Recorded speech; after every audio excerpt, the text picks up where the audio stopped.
I think the higher ed experience, it's one of the most diverse environments a young person will ever find themselves in. Diversity of thought, diversity of people, diversity of ideas. It's such a growth opportunity. And having a higher ed degree still, there's so many questions around the ROI of higher education right at this moment.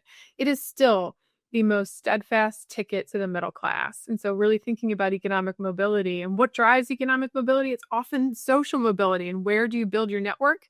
In higher ed institutions. So no, I am a higher ed stan through and through. I think it absolutely is a solid investment, and you get out of it what you put into it. And so we can dive into that as well. Just like anything else, 100%. What you put into it is what you're going to get out of it. The college experience, right? There are, all kinds of different groups that you could become a part of. There's an opportunity. What I love the most about higher ed is it is really the place where students can lead and make some things happen for the first time, right? If you want to start a student organization, you got to fill out a form here at Defiance College and attend a meeting. And that's basically it. But that first little bit of being able to define what your world's going to be like, I think is pretty powerful to help young people realize that they can make a difference.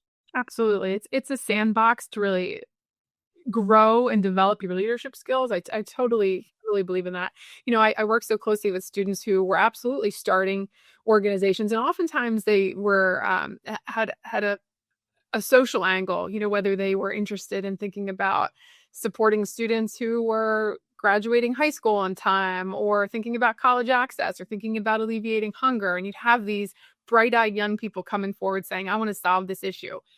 So as the higher ed professional, it's a moment to say, how am I not going to put out this student's light? I want to, keep this light going. At the same time, give them a healthy dose of, there's a lot of people working in this space right now. How do we get you proximate to the issue so you can learn as much as you need to be able to really action your idea in an effective way? And so I think that's a powerful space to be in. And I think it's an important role, like the steward of young people, that higher ed staff and faculty really take on.